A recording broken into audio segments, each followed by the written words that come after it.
Greetings, everyone, and welcome, creatures of the night, to another edition of Monster Party. Monster Party! Monster Party. Monster Party. It's a monster party. It is. It's a party about monsters. Yes, it is. Yes. And it's a monstrous It's a episode. monstrous episode of monstrous proportions. All I can say is monster a couple more times. Okay. But you might want to know this. I am Matt Weinhold.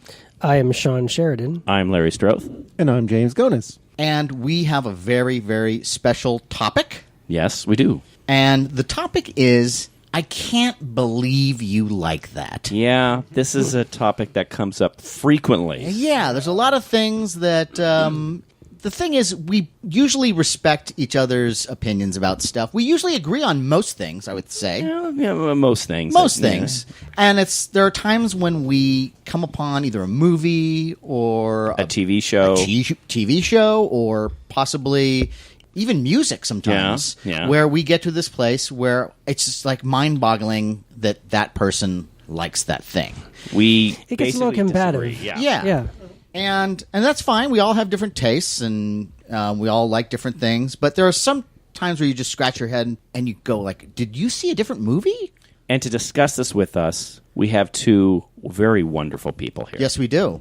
We met them at a taping for a Godzilla special for Japanese television. It was an amazing experience. It was really great. Yeah. And Larry and I were there as like kind Two of of the contestants. Yeah, contestants, Godzilla experts. Yes, I like to consider myself as a Godzilla expert. You are. You much more than me. No.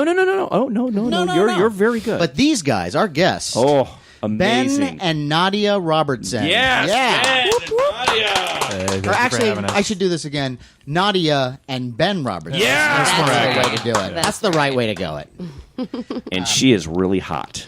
Smoking. Well, you know. Yeah. I married up. Yes. Yes, you did, sir. And, well, they're both pretty easy on the eyes. Yeah. I'm just saying. Between the Thank you. two, He's an attractive man, too. they're I they're try. a very, very good-looking couple, and we're going to keep on with this theme until we make them upset and leave.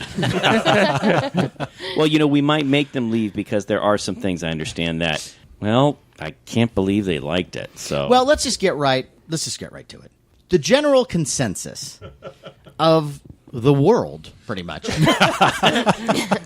is that the movie Prometheus, this was directed by Ridley Scott, it was considered sort of, they were trying to do, I guess, sort of like a prequel to the Alien series, but also make it kind of, a great science fiction film on its own right. and I was so excited about this movie. Oh, me too. We all were. Yeah. And I remember sitting down in that theater and just the minute even the title came up, I Yeah. thought, okay, this is going to be good. This is all right. Yeah. This looks like real serious science fiction. Yeah. And then the film happened. And I got to this place where we were watching, there's the scene with the robot or the android, where he is watching Lawrence of Arabia. Mm-hmm. And I thought, that scene from Lawrence of Arabia is the best scene in this movie. Ouch. And so, yeah, I hate to come out too heavy, but I'm genuinely interested in. You guys love this film, Yes. Very much. and I Love. need to know: do you love it in a way where you accept it for its faults, but there's this overriding thing that saves it for you, or do you not have a problem with the things in that movie? Like, do you feel like there are no faults at all, and maybe Matt is just off his rocker? Yeah. I wouldn't call it flawless. I mean, no movie is flawless. Every movie has faults, but Right. I would actually argue that I think Prometheus is one of Ridley Scott's best films. Oh, really? I would go One of his wow. best? All right. I think it's his best movie in about 30 years. I would go that far. So like going back to Alien? I would go. I would say it's his best film since Blade Runner. I would. Really? I really would. Yeah. Well, okay. So what is it? What did I miss? What would you say is it that I just missed? I mean, I was waiting for this really big, powerful thing to just blow me away, and it just never really happened. I was waiting and waiting and waiting, and it never really happened for me. Well, you want to take that one?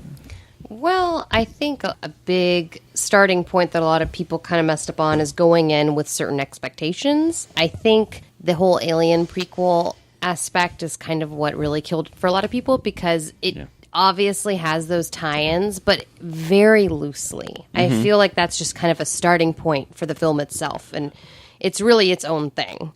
I do look at it more. I mean, I try to look at it more just as a science fiction film on its own, Right? And not the alien thing. Kind of that is one element of it. But Yeah. Not, Well, don't you think if you're going to do that, just make a completely different film? It doesn't have to have that big ship. It doesn't have to have. It can be something completely different. if one comparison though to the first Alien is that the first Alien film is a very straightforward kind of haunted house movie on a spaceship It's the terror from beyond space. with a handful. And Planet of the Vampires. And Planet Yeah, of the Planet of the Vampires, Vampires, yes, right. That's right. But it is just a handful of very memorable, well thought out characters.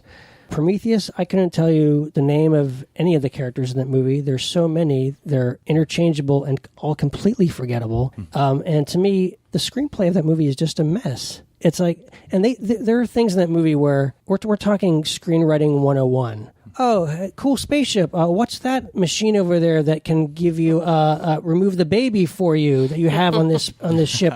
That's nice. Yeah, thank you. How convenient. That's inexcusable to me. That's terrible, sloppy writing. And I don't want to. We didn't invite you here to jump all over your shit. We're going to do that later. But here's where I checked out, and I don't have any problem. The idea of prequel or not prequel to Aliens didn't bother me either way. I wasn't even factoring that in. I thought if they could sort of explain like what the space jockey was, that would be cool, and I was sort of looking forward to that. But I wasn't hinging my hopes on the alien part of it. I think it's fair to say we all went in wanting to like it on its own merits. Yes, It was another big science fiction movie by Ridley Scott. Yeah. Right. But here's where I checked out. The minute they take off their helmets. Yes. I'm like, well, okay, we're done. What? Who does that? Like, I'm going to take off my helmet. Why? But you don't think that's kind of going towards a big message of the film about people and scientists in general, that maybe that's saying something that they took off their helmets so prematurely that's kind of... They're idiots. Yeah. Well, I think that's actually worth pointing out. There's a great quote from Roger Ebert that I always turn to. It goes, "There's what a movie is about and how a movie is about." And in the case of Prometheus, comparing it to Alien, Sean made a good point earlier. Alien's like a haunted house film, but it almost has the trappings of like an art house film. Prometheus is almost the inverse of that. Overtly, Prometheus is like a monster movie, like to the point where it really embraces a very kind of retro look and to the art direction, to the creature design, and then under that skin, I feel Prometheus is a bit of an art house film, kind of hiding. It's not Doesn't make any sense.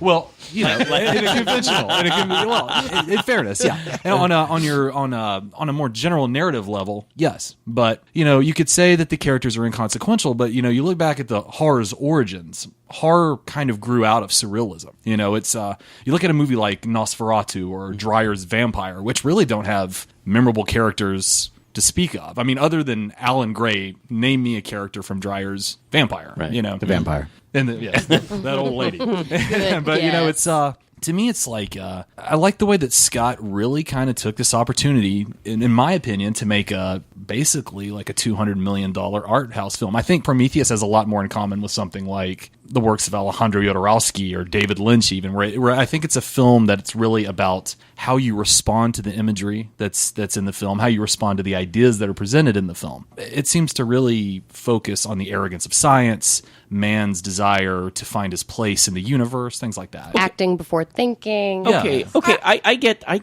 that. I get that. But then there's a moment where the gray alien man gets upset or something. And it's like, well, if you're such a superior being, why are you all upset and like ripping people apart? It just seems dumb to me. First of all, I would like to say that if anyone should have written the press kit for that movie, it should be you. That is the most well thought out defense of Prometheus that I think I've yet to hear. So bravo for that. It's true because now Ben's got me. I mean, I only saw it the one time. Okay, But see, I think that's a big thing too. Yeah. I think it's definitely a multiple viewings film. That I think that 3 times. Yeah, You saw it 3 times? I Saw would it 3 say times. at least I just 3 saw it times. once. I feel like there's a lot of things to catch that at first, especially with certain expectations with the series Alien behind it. I feel like your mind's already kind of tweaked in a direction it doesn't need to be going necessarily. So I definitely feel like multiple viewings, you pick up on things, you let go of certain things, and you kind of view it in a different light. But can I ask this? So, considering what you said, first of all, you brought up Dreyer's Vampire, Yes. which I would say to go back that far into cinema. Let's be fair.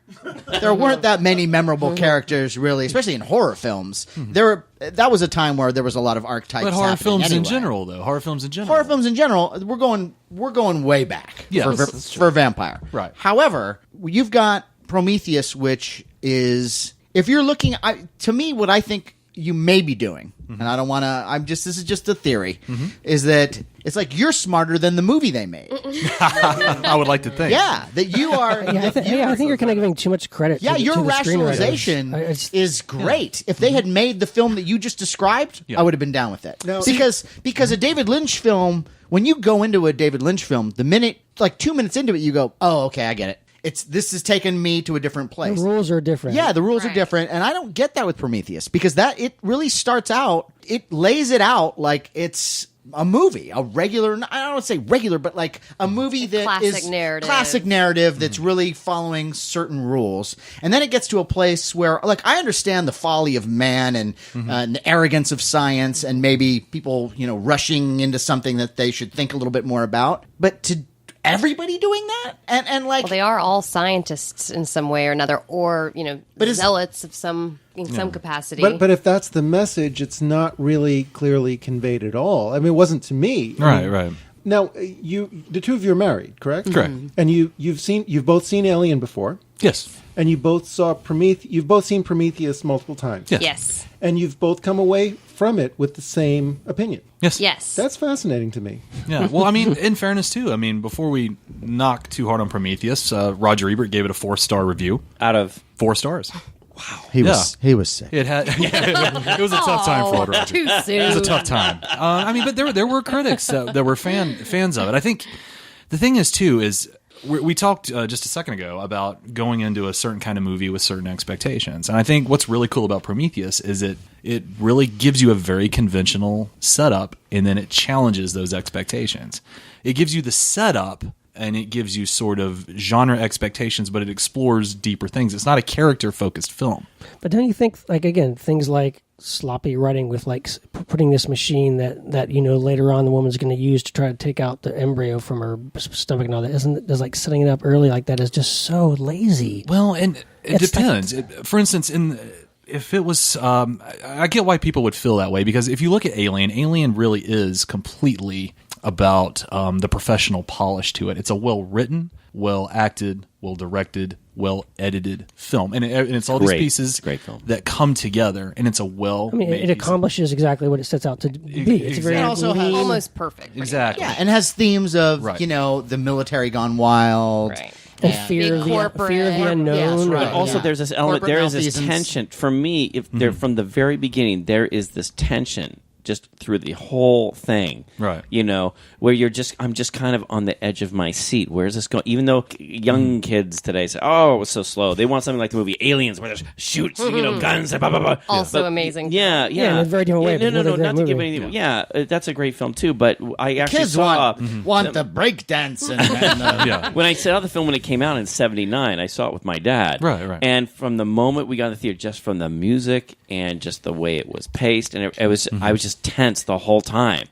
And with Prometheus, and that's a very good point. And that's, to me, a big stickler for the film, and it's the tension thing. So if immediately people are acting so stupid, like taking off their helmets, Right. when the alien creature comes around, you're like, oh, hey, well, maybe we better be careful. We better back off. We don't know where we're at and what's happening. And they're approaching it like it's like a squirrel or something. And then it takes you, yeah, that's what it was. It was like, it takes you out of the scene. I can't feel tension because you are acting so stupid. I know how this is going to go. This actually is a really big sticking point Yeah, for this me is- with talking about Prometheus with people. Is I've never seen a movie where people get so angry for characters not acting the way that they would act. Like, I've never seen an audience so willing to be like, okay, this character did this. Why did this happen? What kind of information is either being sold to me on a character level, a narrative level, or like a thematic level? Honestly, I think Prometheus has these characters to really, they're really ciphers for like bigger ideas. And if you read the interviews with Ridley Scott and Damien Lindelof, it seems like there was a very conscious dropping of scenes that would have explained some of these things in more detail. Yeah, special features on the Blu-ray, Blu-ray has a lot to offer. I highly advise. That means I got to So- go out and buy the Blu-ray of the film. I'm not really See, sure. I don't necessarily think these things are Borrow it. necessary. I think it's like it's a film that really poses questions that it doesn't plan to answer. It's Such as? well, I think it's in sort of man's pursuit of knowing more about his own existence, knowing about God. I mean, we're not getting answers to those questions. Right. It's like the whole theme of the movie. It's why they're going Exactly. out. And on that the part expedition. I really like. And that idea, it's again, there's a lot of things there. First of all, just right off the bat, the way the film looks is beautiful. Right. The art direction, all that kind of stuff is great. I even enjoyed the 3D. Yeah, 3D was pretty good. And I love those themes. And I also heard that there was, for a while, I guess there was a that Guillermo del Toro wanted to do a At the Mountains of Madness, the Lovecraft story. Oh, it's virtually the same. And it's story. the same Yeah. story, right? It's like finding out, the horror of finding out actually what our origins are. Right. But where it falls apart for me is, and it's not even, now you said that getting mad about characters not acting the way you would. I see it more as that these guys have been into space before.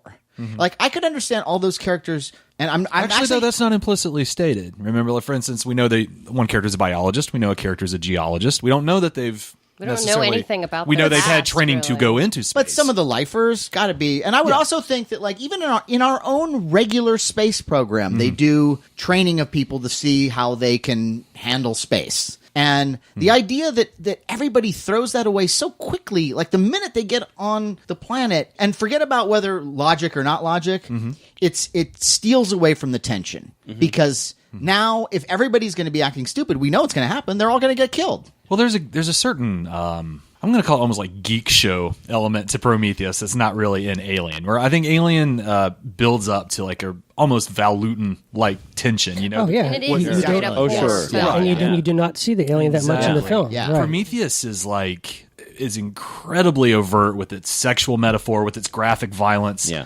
Where it's Like very- allegorical. in a Right. way. Well, it's cool because the violence is just so representative of everything that kind of goes into man's. It's just kind of an overview on man's view of religion as a whole. It's the search for answers, the kind of nastiness that comes with it, the kind of imagery involved. I mean, it's very. There's like such an attention to detail that on one hand, I do think it's kind of alienating for someone who's coming for a conventional narrative. And I'll be the first to say that. Yeah, but going back to Matt's, I mean, I can't imagine Buzz Aldrin if he was there, lands, and he goes, I'm going to smell the air. I just can't see. I just can't see him do that. Self-preservation, I would think, Yeah. would just be But like, I think they're just so excited, and they know what terraforming is, and they know the results of it. So They're familiar with the processes involved, and I think it's. I Purell in my office. That's true. I'm that type too. Not one bottle of Purell in that whole ship. Yeah. Well, it's a film of hubris. I think it's so focused on the hubris of everyone involved, except for the kind of blue collar guys that actually run the ship. They seem to have a level head, a better grasp. proper I think priorities. than the intellectual. Maybe this really bugged me in the movie. Maybe you can answer this. Yeah. The guy who played the android, I can't remember his name. David. Or Michael Fassbender. Michael Fassbender. Michael Fassbender. Yeah, who's great. I love him. Yeah. He's the best part of the movie, I think. Yeah. Amazing. Actor-wise, yeah. He does the scene where he sort of projects this constellations onto the roof of this place, and he's looking up and he's in awe and he's smiling. And he pulls it off because he's a good actor. But I remember Ian Holm as Ash in the first Alien. He's an android, and he keeps his emotions all in check. Well, And that's- for a while, well, yeah. he starts to have certain Well, urges and anger Becomes that more comes human. out. Yes, right. But what I couldn't understand in Prometheus is why, if you've got an android who's by himself and he's projecting constellations onto a ceiling, why is he smiling? Well, what I really, really love about David is he's so unique compared to the other two, whereas Ash is like the bad android and Bishop is the good android. And you've got David, who's really more of the ambiguous in-between character, who's in some ways the most human because of his emotions that he's feeling. And what I really love in the beginning of the film is when he's walking around when everyone is in sleep and he's, watching Lawrence of Arabia. He is bleaching his hair and combing it to appear more human. He's playing basketball. He's doing things that, he could just be sitting there. He's a robot. He doesn't have to do anything at all to live. Living for him is something totally different. So it's definitely, Ben was kind of making the point that it's a very Pinocchio-like approach. Well, I think there's a major allusion to Pinocchio throughout the whole film that I think sort of relates to the overall themes of Prometheus as a whole, where David is sort of defiantly told that he's not a real boy. He doesn't have a soul. He'll never be able to have a soul. And he does mischief. And more of a parallel to the classic Pinocchio story than like the Disney film, where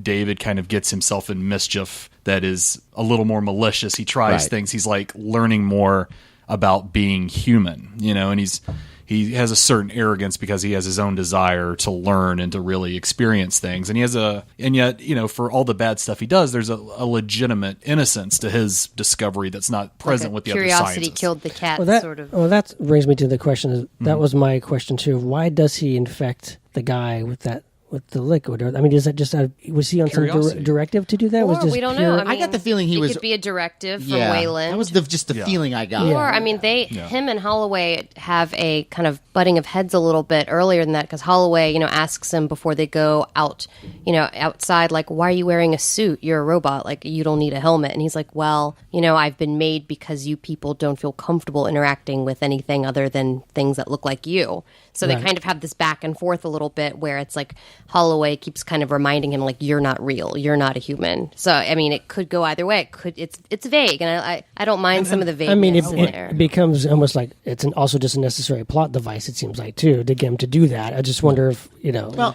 as for the smiling part, that's something where I really don't have a problem with that, because that's one part that I felt like was sort of shown, which is the idea that he is all that time alone. He's watching movies. He is trying to be more human. He's feeling things. And so even the smile when he's looking at the constellation, you could even argue he might not even feel it, but he might think that that's what you're supposed to do. He's interpreting what the moment should be. And so that's how he's processing it. That part of it, most of his scenes, except for, like, I'm not a fan of the spiking the drink, because it just, I don't know. It felt like I need more. I just needed some more. But okay, if I can just jump to the end a little bit, because there is... Spoiler alert. Well, and then it's because there's one part that sort of saves it for a moment for me, and not in an unintentional way. Where it takes on a quality of the movie The In-Laws. Have you ever seen the movie The In-Laws? I know what's coming. Alan Arkin and Peter Falk, where they are running from people that are shooting at them, and Peter Falk keeps yelling at Alan Arkin, "Serpentine! Serpentine!" You run in a serpent-like way so you don't get shot by a bullet. And that was what I kept yelling at the screen when the ship was falling. Because everyone kept running in a straight line and go, make a left, make a right, serpentine, get away from the ship. Run that, you know where the ship's going? Go the other way. Try that. And those are moments where I shouldn't be laughing at that. I should be, bound up in the tension and the action of that moment, and it made me laugh. And I don't think that's good. It was as if, as this thing was happening, you see them run, it's like the inevitable is about ready to happen, and they're just kind of prolonging it. And you ask yourself, why aren't you going there? But they could have easily done the same. Taking so long, too. But they could have still done the same thing with the same result by simply having him run right or left, but still couldn't get away because the ship is too massive. It's still it's didn't get out of the way. It's an odd shape. So, you don't know which way it's going to fall. Exactly. I mean, plus you're not exactly. It's easy as a viewer. It's always like people watching a horror film, and you're always like, "Girl, why didn't you open that door?" It's. You've always got someone who you're like wondering, why did they do this? You're questioning, like, oh, that's so stupid. Why didn't you, why'd you go up the stairs when you should have gone out the front door? I mean, this is classic things. And I feel like if that was really happening to you, are you really going to be thinking serpentine? Or are you just going to be Well, I've watched that movie enough. What's her face in the movie? What's her name?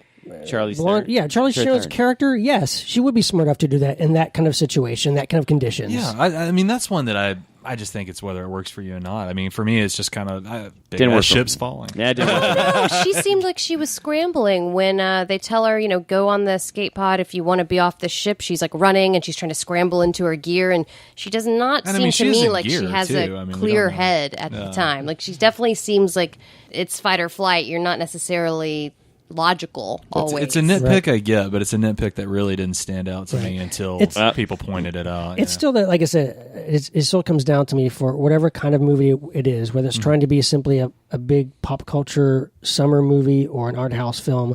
I have to care about the characters, and no matter what. And I don't care about the characters. In that I understand movie. that, but I'm definitely not completely that type of thinking. Like I mean, I don't give a shit about anybody in Texas Chainsaw Massacre until something happens. Not even Leatherface? His family treats him. It's a sad bunch that family. But Very I mean, misunderstood. But Thank you. I think it's possible.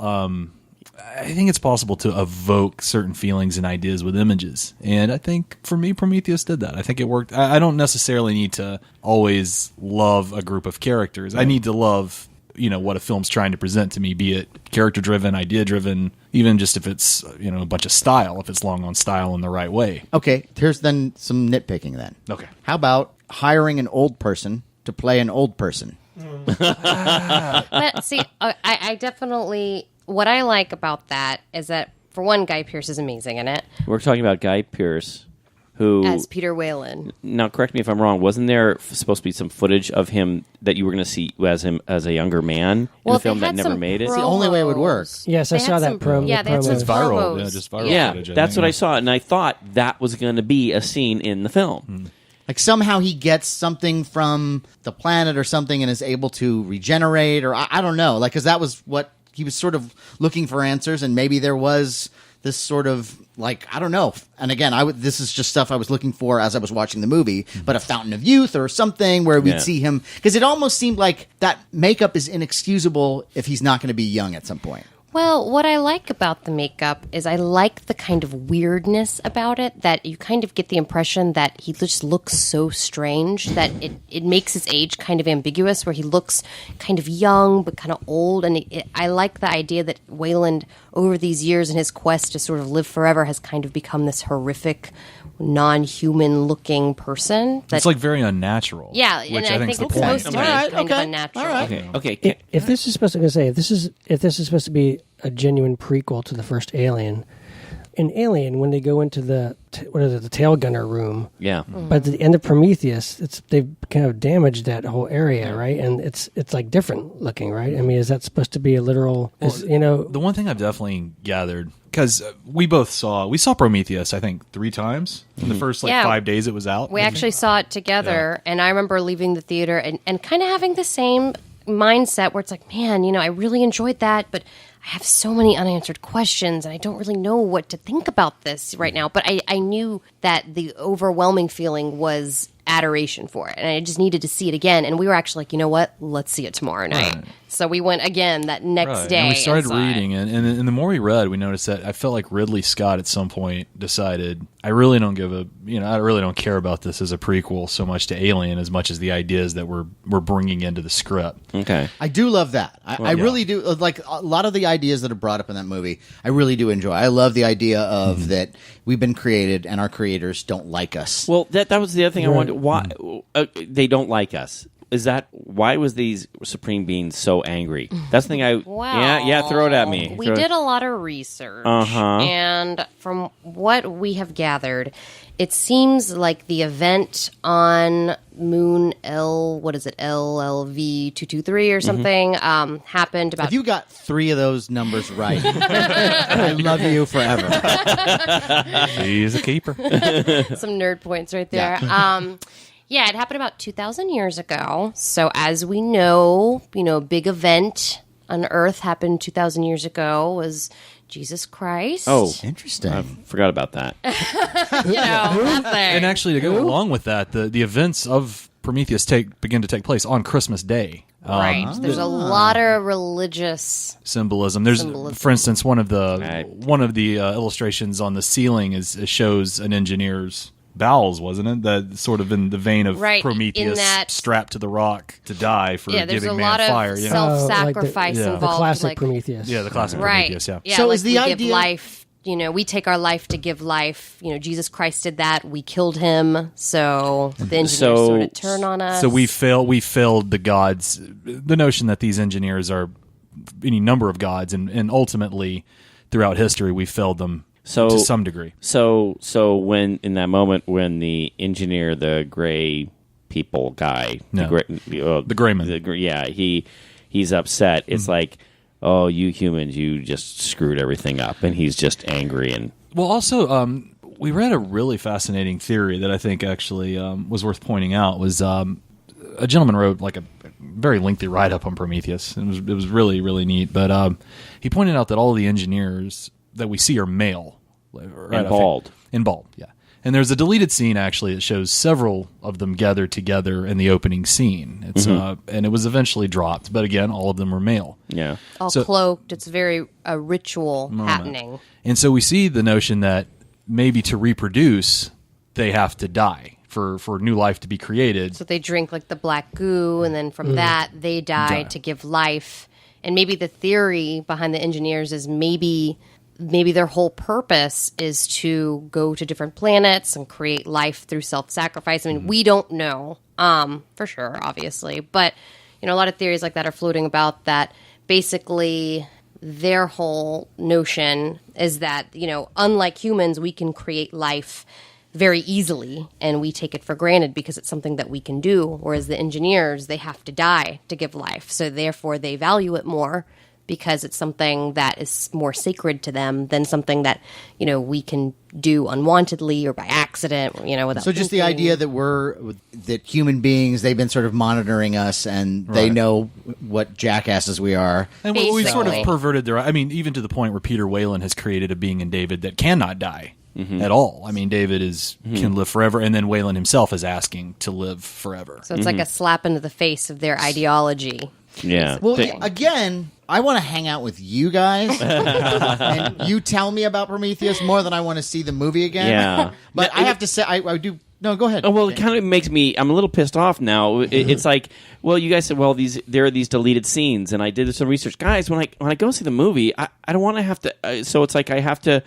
There are scenes that are cut out of the film. I mean, if those were in there, would that explain it a little better? I don't want to have to go through and read this critique about what it, explain everything. It doesn't have to be. It doesn't have to be a cookie cutter thing. I think that's definitely fair. But But I mean, I kind of left there feeling that there were there was stuff that was missing. I mean, I personally think that the deleted scenes aren't necessarily, needed, but I do feel like to appease more people, they should have been there, in my personal opinion. I feel like it definitely does kind of fill in the gaps. Like there's a deleted scene where the biologist, who gets bitten by the serpent creature, Yeah. they actually find a little one in that black goo swimming around, and then he's like, whoa, whoa, whoa, guys, come look at this, and he's like super, super excited, and they're all kind of wary, like, whoa, what is that? And he's like, no, it's okay, look, and he like scoops it up in a little like petri dish thing, and he's like, look, it's our first alien, like we've only found like tiny organisms, and this is like real life, and he's like super excited about it. So it makes more sense when later on he sees a bigger one, he feels like he's comfortable around it, like he kind of like, oh, I got this, guys, I got this. So I feel like things like that could have really helped. I do agree that something like that would help. I still think, unless this thing crawls up his shirt and is now purring against his face, then I'm on an alien planet. You take precautions. Yeah, exactly. I don't know. Well, I mean, I think, again, it's the whole scientists can be often foolish. Like, for instance, I had a teacher once in high school who told a story of when she was working in a research lab, and she was basically in charge of making super AIDS. So they were researching AIDS, and they made like this super, super version of AIDS. And she got really comfortable working there, and she started coming in open-toed shoes and shorts to work. And one day she grabbed a bunch of test tubes from each end, not supporting it from the middle, and when she was carrying it over to a counter, it fell out through the middle, broke on the floor, splashed up on her legs, her newly shaven legs from that morning. So basically she thought that she had given herself like super AIDS. She should be on the ship in Prometheus. So I mean, it just goes to show, I want to see that movie. Now now that you're talking about it, it almost makes me feel like if you had seen Kubrick's 2001 the week it opened, you probably would have seen screenings over and over again that same week and come away from it with so many interpretations and invested yourself so much in it. And I'm really impressed with what you've been able to get out of Prometheus. I mean, absolutely. For me, that sometimes it's just a gut level of entertainment and kind of wanting to know at least something of what's going on. And I think that's that's a perfect way of putting it. I don't think I'm like dumb. I don't think I'm a pretty shrewd moviegoer, and I want to be. We realize that you liking this movie is basically a way of saying that we're idiots. Well, so yeah. And granted, some of us aren't too bright. I was ready to walk out about halfway through it because I was not engaged. Simple storytelling engagement. If there was so much else going on, I mean, I've seen challenging films before, and they didn't alienate me. So to speak. I just can't believe that this. I don't know. I just can't accept that these guys who wrote this had all that you guys are saying in mind. I would love to think that maybe it's true, but I don't know. I love the story you're pitching to me. I want you guys to make a movie. They're doing a sequel, aren't they? Yes. So they say get you guys. Doing Paradise. Yeah. Are you serious? Yep. Naomi Rapace's character goes to where the engineers are from. Yeah. Who's directing that one? Ridley Scott. Are you serious? And he's basically said, to hell with all the alien stuff. Like, he's going on his own thing. Well, that's I think that's a good idea. I think so, too, especially after all the backlash. I think he said the hell with all the alien stuff when he made Prometheus. Ooh, zing. Ouch. I don't know. I mean, for me, it's definitely a movie more of big ideas. And to me, I left even the first viewing when I wasn't quite sure exactly what I saw, but I knew I loved it. It felt very exciting. I felt very, very excited. Like, I'm me, myself, Ben and I are really religious people per se, more like spiritual people. So I felt like it left me wanting to question things, like trying to find a religion or what is God or who am I? And it left me feeling very existentialist, just kind of questioning everything. And to me, that's what really made the movie. I can definitely see the points about the screenwriting.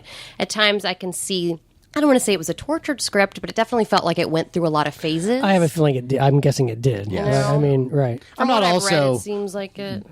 Wowed by Damon Lindelof ever. But I'm actually a fan of his comic book writing. I've enjoyed some of his comic book work. But I'm not a big Lost guy. Yeah, that's it. Yeah, neither. But actually, going into this, it's worth bringing up. I was actually at a point where I was ready to give up on Ridley Scott. I'm not actually like a big Ridley Scott fanboy. One of my, it's like yearly, I felt like one of the most depressing things I'd have to go through is seeing what kind of piece of Oscar bait Ridley Scott was going to come out with. I sat through American Gangster. I walked out furious. I thought it was one of those pandering. And he's made some.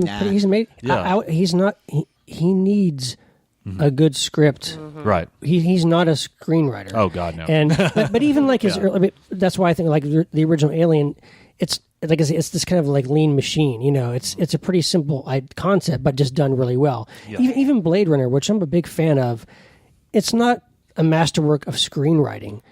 And I know that obviously, there's the director's cut of that movie, and without the narration, without the kind of Philip Marlowe, which is awkward, but I still kind of like it, But I know Blade Runner kind of works for me on a different level, though, just as kind of entertainment. Well, it also has like a Metropolis-like element to it, where the sheer visual appeal of it brings you in. Yeah. I mean, the visual appeal of Blade Runner and the mood has a lot to do with that movie for me, at least. I'm first to admit it's not the most genius piece of screenwriting, but I really enjoy it. I actually feel like Prometheus is a lot like Blade Runner. I think I feel like the two films actually have a lot in common. How so? I think they're films that are really fixated on larger themes, bigger ideas, trying to embrace a very specific type of genre storytelling and then sort of subverting that genre. And I think actually Prometheus is much more like Blade Runner than it is like Alien. Mm-hmm. Well, I would absolutely agree with that. You're right, yeah. But I think Blade Runner, you guys say that you're not that big of fans of the script, but there's so many great lines and things yes. in that movie that I think, aside from just the mood that it creates, with Roy at the end where he's given that speech to Harrison Ford, and that he's describing all the things he's seen. Which Rutger Hauer, I believe, improvised a lot of that. It was like 2 lines in the original script, and he kind of went off on his own and did that. Oh. And the fact that Ridley Scott would allow that to happen I give him a lot of credit because if there were deficiencies in the script, he trusted his actors to Right. flesh it out. Like there's a lot of really human scenes. I agree. And that's a great moment when he does It's actually the sound design of that movie. That's actually a movie you can just listen Oh, to. totally. And the Completely. music. But not just the music. Oh, I mean, yeah. everything. Oh, yeah, my God. Great Like, soundtrack, by the way. I absolutely agree with you. Well, and, Yes. and let's remember also that Blade Runner got mixed critical reception. When It was not a came huge out. hit, No. right? No. Only, not at all. stood the test of time to become even more of a cult classic. And very influential on other movies. And Prometheus itself got mixed critical reception. A lot of critics actually, like Ebert, gave it very good reviews. A lot of fans didn't. But, in time... Time will tell. Only Who time will knows? tell. Who knows? Maybe about 20 years. But I do You have to guys s- are going to say, "You, Larry, you idiot! you didn't know this is such a great film." I would like to say, Yes. seriously, this is quite an undertaking. But I think you guys have defended that film better than anybody I've Yeah, I ever think so. heard. Yeah. Yeah. Thank you. We enjoyed it. Kudos to you. And actually, what you've done is, at first, I'm thinking, what movie did you think you were seeing? And I can't believe you like that. But you've made me think, and maybe I'm going to have to give it a second Should viewing. definitely at least see it one or two more But times. I'm not going to. I'm going to have to borrow somebody's copy. No, yeah. I want to see the extra scenes. I really Yeah, do. that's what I'm most Definitely. interested Yeah, in, we'll actually. check it I do want to Definitely. see that. But now, considering where we met you guys, we met you guys at a Godzilla-themed event. Yeah, We all love Godzilla at this table. very much We so. love Godzilla. Die-hard Godzilla fans. Die-hard Godzilla fans. We all went to see that Godzilla movie, hoping for the best. The new The 2014 new Godzilla film. 2014 Yeah. Godzilla movie. Yeah. And I know you guys are also big fans of that. Loved it. And big so now let's go around the table. Let's start with you, Larry. Okay. What did you think of... I liked it. You did. I liked it. I actually had fun with it. If there's any kind of issue I have with it, look, I liked the way he looked. I liked how it built. I liked how you didn't get to see the monsters right off the bat. I liked how you saw a lot of destruction leading up to when you first see him. There's a lot of things I love about this film. Some people have criticized. Hopefully our listeners have seen it because I don't want to spoil it for you, spoiler alert.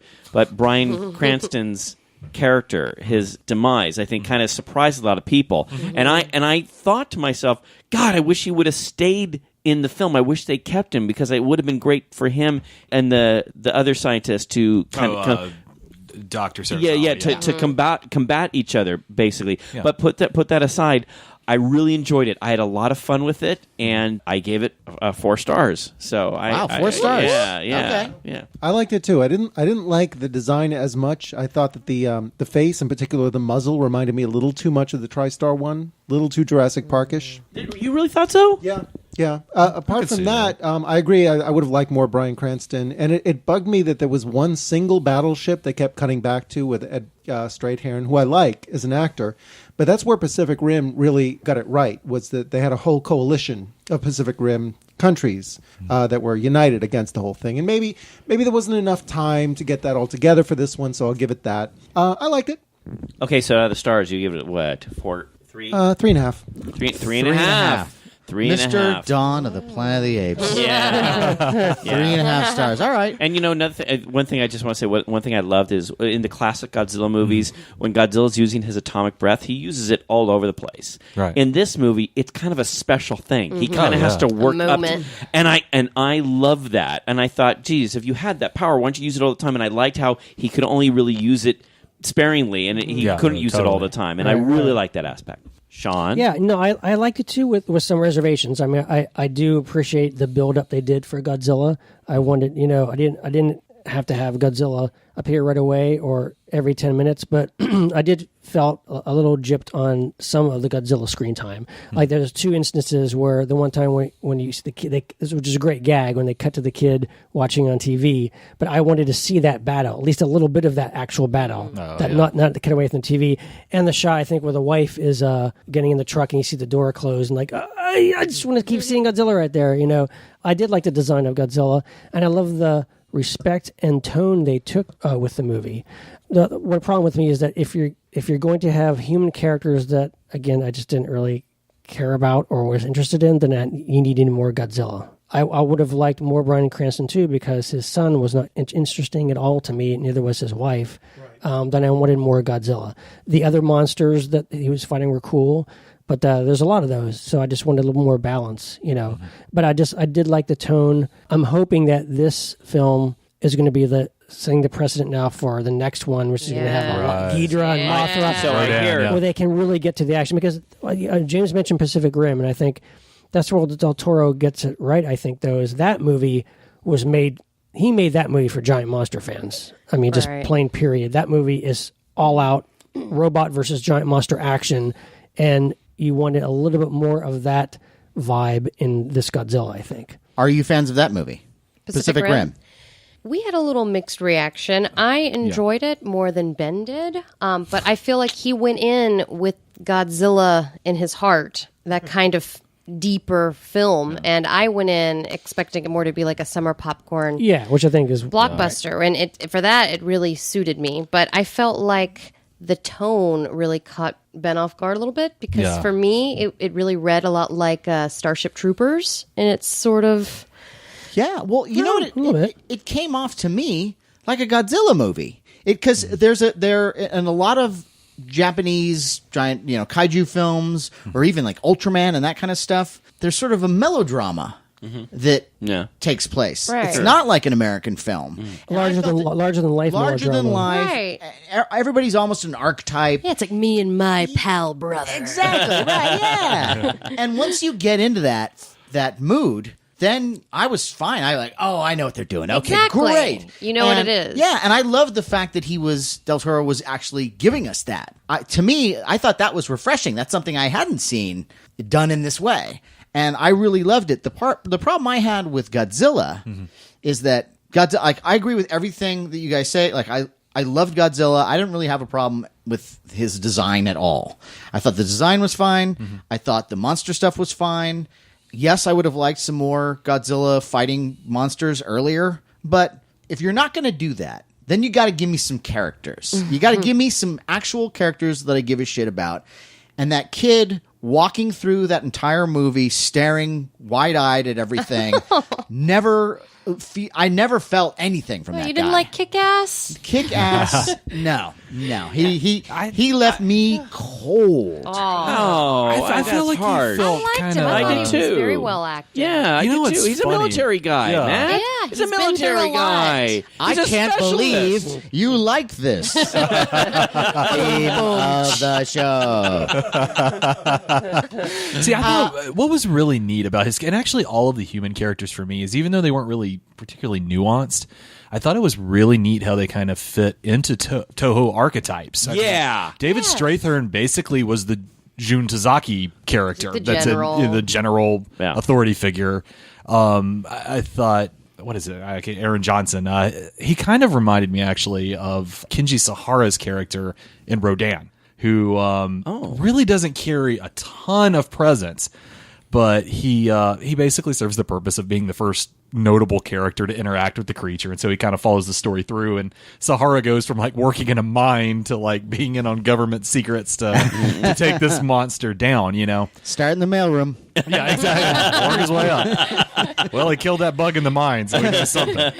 Going places, kid. I thought that was kind of cool. It's again though, I can't argue that he's this is not some nuanced action hero. But there's so many things in that movie that and overall, this is my review of it. Yeah. I can't even give it stars because I think it's one of the Give it a best star. terrible movies I've ever seen. Terrible. Best terrible movie. No way. That's hard. No Yes. way. I'll So you're tell not you even why. giving it a star? Not even 1 star? Give it 2 stars. No. I'm actually defending it by not giving it a star because it fits in a different category. Because there's so many things wrong with it that I had so many problems with, yet I still enjoyed it. I did enjoy it. I like the building up to the atomic breath. I think it's interesting that the atomic breath that he kills a Muto with is something that Mutos actually feed on. Yeah, but he that well, was so powerful. Yeah, It blew it its ripped head off, through it. you know? Yeah. Okay, all right. You know, So there's he's only like- so much so you he can ate take. too much. When it yeah, it it's takes like all you can eat buffet. You went a little crazy. takes a They are canister. a little fast and loose with the atomic weapons too that the guys are hauling around. They're my God. leaking atomic energy, and like everybody in that movie is going to die of radiation. Everybody, no, that Whoops. entire tough break. side of the country is gone, is dead. Everybody is dead at the end of that movie. They are fast and loose. You know, I didn't. That didn't bother me. You know, the only My- movie my- that's more fast and loose, and we'll Yes. probably get into this at some point, Uh-huh. is the last Batman movie. Oh yeah, Yeah, yeah. that's Spoiler pretty classic. alert, That but is yeah. true. That is That- true. Yeah, and I think I will it's agree on like, that. I think Gotham is completely Like, irradiated. so what happened there with the Yeah. bomb? Yeah. That was a bomb, right? Yeah, it was an atomic bomb, Just, right? just checking, right? Yeah, yeah. I'm just Yeah. still. I just really appreciate anyone that can organize getting all of a city's police together Period. at once, Yeah. and then just hey. I also got like. you guys. Yeah, I yeah. also like in that movie how like their way of going against Bane is let's just walk down the street with some legs of a chair and a baseball bat and some cutlery we found. That'll work. Yeah. Oh, And again, serpentine. No, the first Batman Begins, the first Christopher Nolan movie, I walked out not really in love with it, and I thought, well, maybe I'll see it again. Right. And then I didn't get the chance, but the second one, The Dark Knight, I liked a lot. Yeah. I love the take on the Joker. I loved Heath Ledger. And then Dark Knight Rises. And after sitting, when I heard it was 2.5, 3 hours, I thought, hey, great, more entertainment for your buck, I had so many problems with Dark Knight Rises that I went back in my head and I had to rethink, wow, Batman Begins probably actually really sucked. retroactively damaged. Yes. And maybe Dark Knight wasn't all that either. I don't know. Well, what's wrong with what? Tell me your problems with Dark Knight Rises? no with Batman Begins. They brought it back for Dark Knight Rises, but the whole, Ra's al Ghul, he's climbing out of a pit in wherever he is in the Himalayas. Who gives a shit? I People who like Damn. people who like Batman. No, I like that. I love Batman. I never you cared don't. about him, Bruce Wayne, being all brooding and climbing out of a freaking pit with whip Well, marks he's on his got to back. start, He is a brooding guy. Yeah, you can't fault the source material. I love brooding. I invented brooding. That's true. That is very true. It doesn't mean I blame interiors. It doesn't mean I need to see some. Like, I don't think Christopher Nolan really likes the character. I don't think he really cared to develop that it. one. I do think that Christopher Nolan seems like a lot of times in all three of those movies, he's trying his hard as he can to not make a superhero movie. Like, why not just make It's like he's a above it. Batman movie? No, yeah, It's like No, Michael I feel Mann's like that a little bit. Batman. yeah, No, yeah. I think the fact that what he's trying to do is he's trying to. No one really captured that sort of like the Dark Knight Returns, the Frank Miller kind Right. of feel. I Right. think he was the first guy to actually really get that right. Christian Bale is fucking awesome as Bruce Wayne, and He should have just adapted The Dark Knight Returns. well, But I think there's No. something that's really cool that I actually will give Christopher Nolan and David Goyer as a screenwriter, and it's kind of impressed me, is they'll mine a character's mythos and they will find things that may not be talked about a lot, but they happened, and it's like, okay, this is interesting. Let's incorporate this element into a superhero film and see how people react. That was one thing I couldn't fault Dark Knight Rises with. Like initially, I was like, oh my god, Batman would retire after fighting 3 villains. What kind of Thank bullshit you. is this? But I mean, at the same time, it's like you have you have your classic multiverse where Batman retires and marries Catwoman and like runs. I mean, it's like little things that they pick, cherry pick from different corners of the universe. And while I may not want to see it, at least there's a comes from willingness somewhere. there's a willingness to explore the source material in a way other people may not. But in the face of logic problems that are just insurmountable. That's true. That is true. You've got okay, Bane breaks all the prisoners out of the Gotham City jail and they run rampant over Gotham, which is now Manhattan. Whereas in the first movie I thought it was Chicago, but now it's Manhattan. But let's not worry about that. Well, what about the people who fucking live there? Aren't they going to fight back? You have one pathetic scene where some of them are fighting back. This is bullshit. I'm sorry, it lost me. And Joseph Gordon-Levitt, who I normally like, he's everywhere. He's in every fucking scene. Oh, I guess he's just got some sort of Prepping him for Robin. He could just be all over the place. there's He's got a Yeah. GPS Yeah. where he just needs to be wherever he needs to be. No, I didn't buy it. It was all just, and not only that, but I understand the mythos of Batman not using a weapon to kill a villain, because Right. that's against the grain of what justice should be. I respect that. Not in Burton's films. Well, He blows up some Actually, mofos. I took her to see Burton's Batman at the Arrow Theater. She had never seen it before. Well, not all the way through. Not all the way through. And she leans over to me right after the access chemical scene and just leans in and goes, "Wow, Batman kills a lot of fucking people." Blew up a whole building full of them. I was like, wow, I don't remember that. it's not normally the direction I'd want him to go in, but when you're faced with Heath Ledger's Joker, it's almost like you have a civic responsibility to shoot the guy when you can in the cell. Other than that, it falls apart. There's a moment when he's on the roof with Catwoman, and he doesn't make a move with a weapon on somebody he's supposed to, and he had an opportunity to explain why that's against his code. He didn't. And because of that, you sit through the whole rest of the movie, or at least I did. And mind you, I know the background of the character. I understand the code. And I'm pissed off when they're in some Wall Street alley and there's a fist fight going on between all these cops and all these criminals. I'm like, Batman, somebody just take out a fucking gun. It took Catwoman. Fucking Catwoman to blow Bane away with a gun in a shot that you never even had the benefit of seeing. That was very anticlimactic, that moment. That was. Yeah. That was like, what the hell? terrible. Really? That's how you're getting rid of Bane? We're James, building up to this moment? James, I have never been more attracted to you. I like this passion. And who gives a shit who Ra's al Ghul's offspring is by that point? It's like, fuck this. I am lost. This is bullshit. Well, Will said. Oh my God! Oh my God. I have never seen you quite so. That's the sound of James throwing down his mic and walking out of the building. James, come back here, James. Come on, sit back with us. Come on. Look, I liked Inception, but Christopher Nolan can kiss my ass. Really? Okay, now. Wow. Hey, the I dark. can't. Did you like that movie? I liked Inception. Yes, I did too. Yeah, me too. Yes. I thought it was good. All right, we can't argue about that one. Then. Forget it. Okay, but I know a lot of people don't. He makes a lot of really good points. So it's a film it's got. But that movie, we all agree, is totally flawed and fucked up. Well, I think the thing that really hurt me most is I'm of the age where I was 10 years old when Bane first appeared in Batman. In the comics. In the comics, right. And, it was a character that kind of started out, I think, as like an event character. He's going to break Batman's back or whatever. But it actually ended up being a really cool and really nuanced, brilliant character. It was, and the thing that I liked the most was that, Bane grows up in a prison or whatever. And he basically molds himself into a character like Batman. And he has none of Bruce Wayne's advantages. He has no money. He has no fortune. He has nothing to turn to. And yet he teaches himself these languages. He molds himself into this warrior. He's a genius.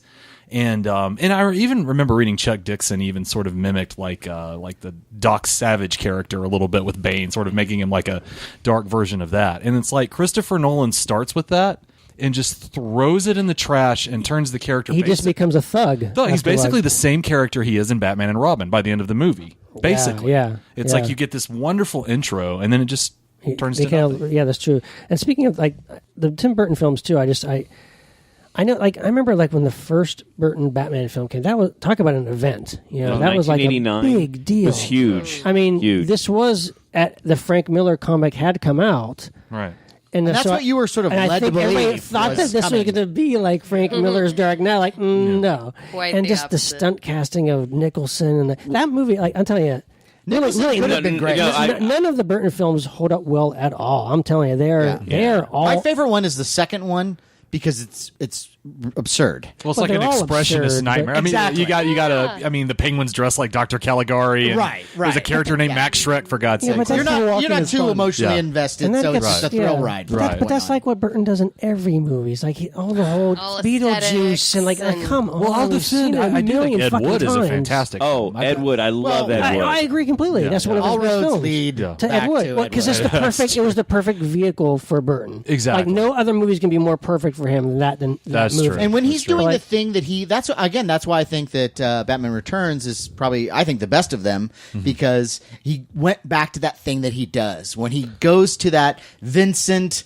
that Yeah, I mean, I Edward guess if you're Scissorhands gonna- yeah. place. Totally, yeah. I guess That's if when you're it gonna works. do it with Batman that one time, that's fine. Do it that way, yeah. But like it's just like I still in a weird way, I don't think they've ever yet made the perfect Batman film. Oh, I completely agree. You know, agree like with that. I mean, like never really. I mean, granted, Batman is such a kind of pure, kind of simple character that can be interpreted in so many different ways. Maybe that's why. Like you can just go like, but I mean, maybe if the animated films That's the are probably the closest, I Probably think, right? Mask of the Phantasm is probably the closest. Right? completely. I mean, like, why can't they make those like as live action? Like, There is an animated version of Frank Miller's Dark Knight Returns, which is actually terrific, and it's That very, is very that is faithful. good. Yes, Yeah. that is very good. See, I've been meaning to watch that. Yeah, I'm I've a not seen big- that. Very big nice. fan. yeah, 'cause but it's true. I mean, it's amazing, really, how many varied films there are of this character, No, totally. and I'll be really curious to see what they do with Batman versus Yeah, Superman. Zack Snyder I has do to want offer. to. I do want to one more time just defend Batman Begins. I think that's a great movie, and I think that movie. Yeah. I really think it's great, and I think it finds the right tone. I think it takes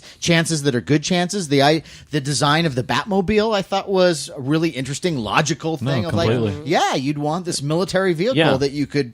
Not a bunch of long car with fins. Yeah, you right. can't even make a left turn with the Turbos thing. for speed. Yeah. Although I will say when I remember when the movie was before the film came out, and the studio was really nervous. I don't know if you remember this, Sean, but I went to this convention, which was it was like 3 or 4 months before the film was scheduled, and they were so nervous that they had this whole campaign to show people because there was all the secrecy. Don't show anybody anything. But then they got nervous because people heard Michael Keaton. Oh, he'd make a terrible You're talking Batman. the first- the first one. Burton, yeah. And so what they started to do is they started to show pictures of the car. That's So right. The car, Yes, they- remember I mean- this? The car, and then some of the shots that they had in the street and the clips that they showed. It was very little. There's very little like Michael Keaton acting. It was more like there was this action. And it was a huge hit. And I was in the but- crowd, and I remember because I thought that was terrible casting. I thought Jack Nicholson was a great idea, but then when I saw the little clips that they showed, I went, ooh, that looks really cool. And yes, I went to see it. Sure, I think we all did. Yeah. But also, it's amazing too. Like, I'm actually a fan of Tim Burton's Batman, but I'm also a fan of it because I saw it when I was 7 years old. You can Right. never take that colorful. out. Right, You right. can never take that out of the Characters. like. For instance, I'm sure that Nadia and I will get pelted with tomatoes for saying this, but actually, a cool comparison would be: I'm not really the biggest fan of the Richard Donner Superman, for instance. Okay, Matt, do you have those tomatoes? tomatoes Do you have around. those tomatoes? That's what I'm just Oh saying. my god! Okay, no. This Are should you be kidding called. me? This should be called. Corny. This should be called. Are you I kidding can't me? believe you don't like that. No, movie. no. In There's some fairness, heart in it, but Heart! The whole thing is full of heart. All right, now can we, this is a perfect time to introduce. Say now, like Superman Returns. Okay. Not a fan. What was I thought it the was okay. Man of Steel? Really bad. I loved it. I loved it. Absolutely loved loved it Yeah. so How can you love I that? fell and not asleep love the during Richard the Donner end. movie? Here's the. I've had a lot of arguments with people about this, but I can will it down to one thing. Okay. Superman is the man of tomorrow. And if you watch the Fleischer cartoons, Yeah. read the comic Which I love. books, from the earliest era, they encapsulate Superman in a moment with cultural anxieties that are happening, and Superman is the man of tomorrow moving from that. Richard Donner's Superman is completely built on nostalgia.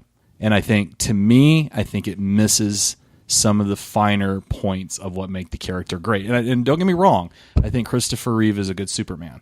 He's a great Very good. Superman. I think it's a good Very movie. good. I actually Great. think it's a good movie. There are corny elements in that, Yeah. but also I think at the time when that movie was made, Welcome. Yeah, I mean, totally. you couldn't make the kind of movie that Man of Steel was. Obviously, Right, you know, right. Yeah, totally. Yeah. you know, but like, And it's done with love, and for whatever camp and corn there is, it reflects that character is kind of corny. And so what it does, it sort of takes that out of the mix by addressing it immediately by making it part of the tapestry of the movie. Well, and there is nostalgia, but I'd also say there is an equal amount of warmth. Which is something that the new Man of Steel really does not lacked. have. I didn't see Really? any I charisma thought in it that was leading man. warmth all the So, way I through. liked him. I liked him. I wanted love to cry in the cold opening Krypton. scene. Well, I have to say this: all the Krypton scenes, I Very cool. love. Amazing. I loved, Yeah. and I thought, and that's why Beautiful. I was so into like the rest of the movie. I thought, okay, Very we're good. really, and I did like it because I thought, I'm watching a hardcore science fiction movie. Yes. Right. That's what Very I liked. detailed. But after Very good. yeah. But by the last 45 minutes, where it was nothing but smashing through buildings, I was done. Something that really worked for me with that is I think it's lost sometimes that the Hulk is a very strong character, right? Or Thor is a very strong character. Right. But you have comic books that say Superman can lift 30 trillion tons. I mean, he's an unfathomable level of power compared to every other superhero. And to me, it was finally that moment where it just you saw that power completely unleashed. And I'm actually a bit of a defender of Zack Snyder. I know a lot of people don't like him, but one thing I think he really understands is he makes movies that look like comic books, that have the composition of comic books.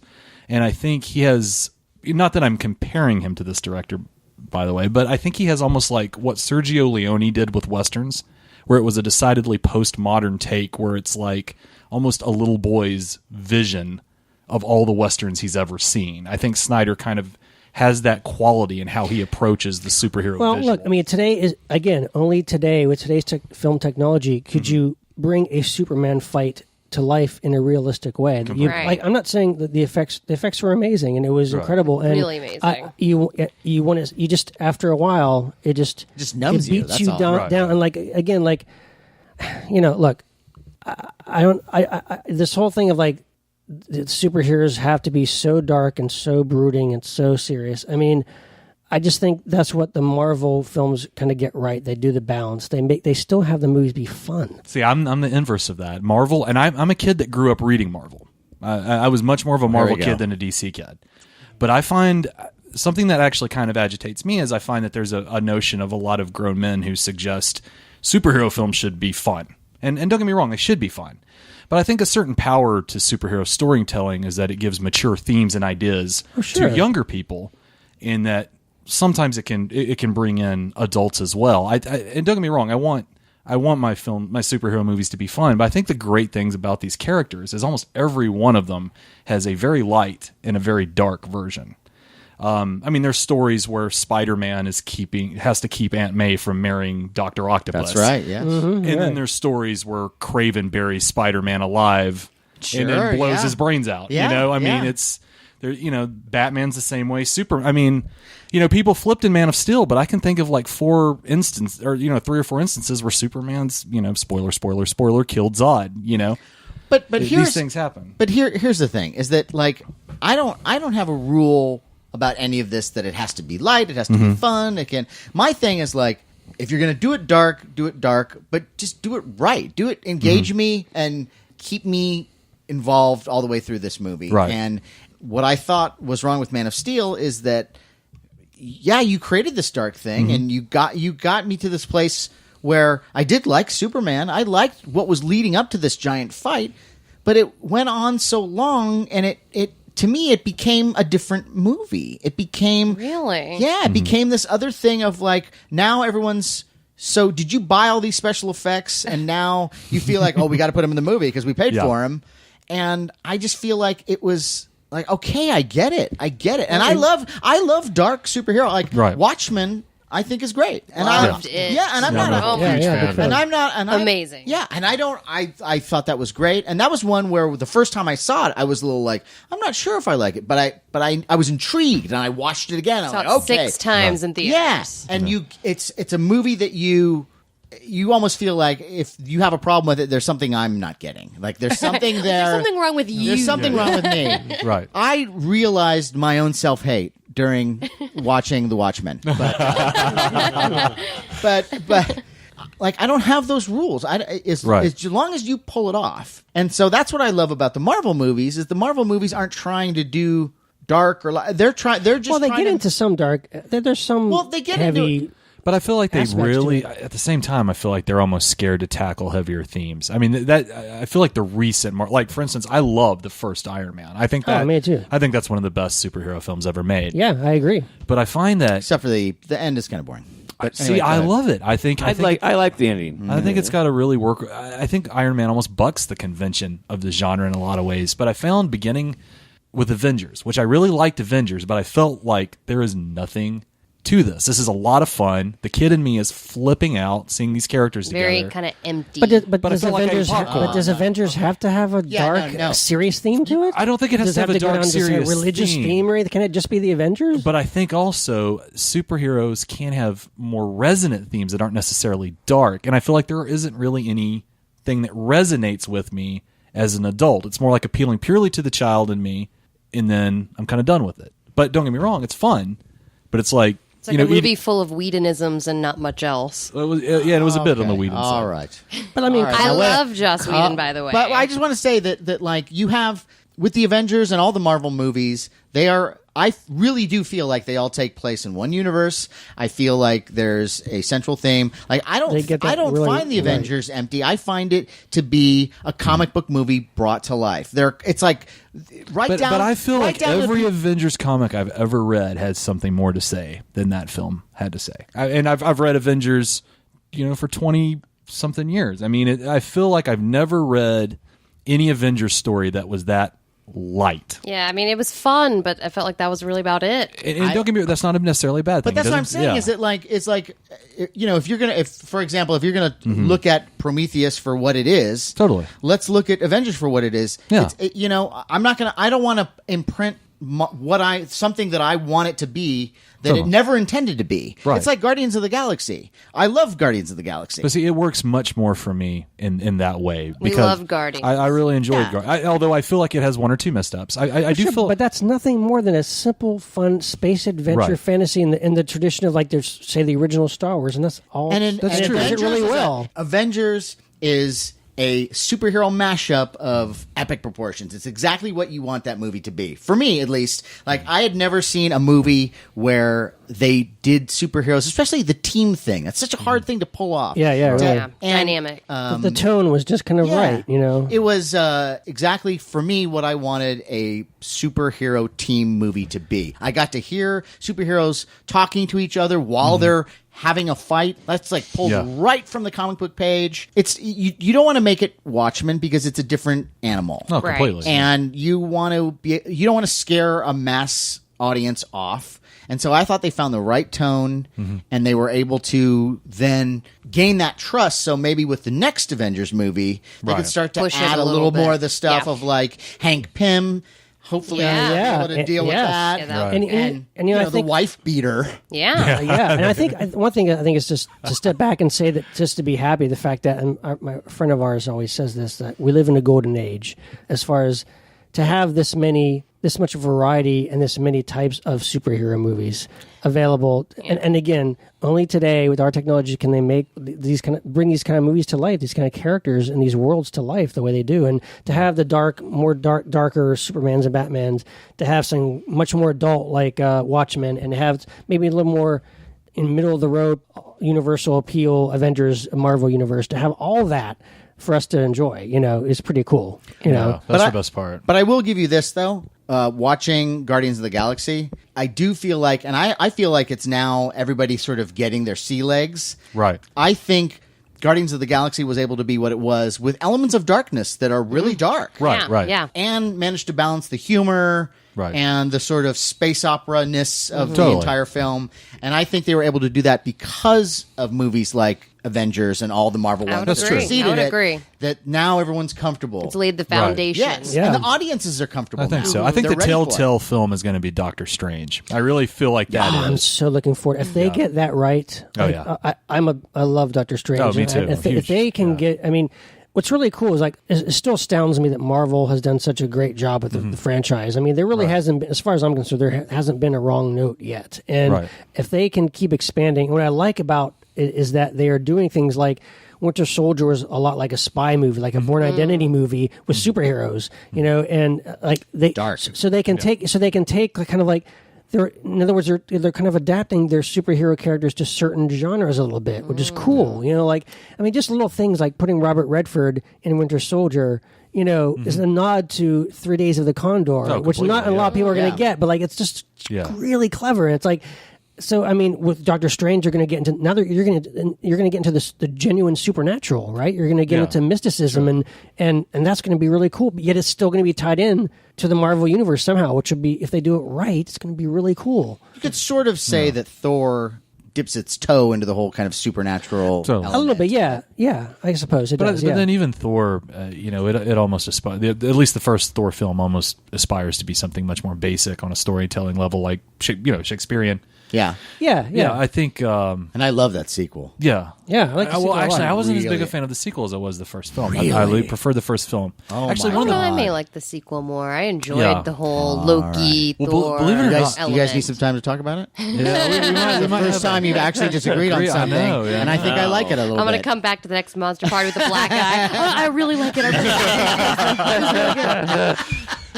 Wow. Wow. Well, on that note, Yeah. Well, you know, dissolution of your marriage. It was a good time. We've learned a lot, and actually, as far as the I can't believe you liked it. You guys have actually given me some ideas to think about. And I hope we've given you guys. Yeah, some I too. hope so. But Yeah. I think I'm gonna check out Prometheus one more time. Yeah. And I would like you guys to go home and kind of think about how wrong you are. No, I'm just kidding. Well, this has been great, guys. Really enjoyed having you. Please come on. Thanks for having us. You've expanded our consciousness. Whoa. Yeah, you guys just might be on our speed dial when we okay, this is what I think about this movie. How do I really think? That's what we're here for. What do I really think about this movie?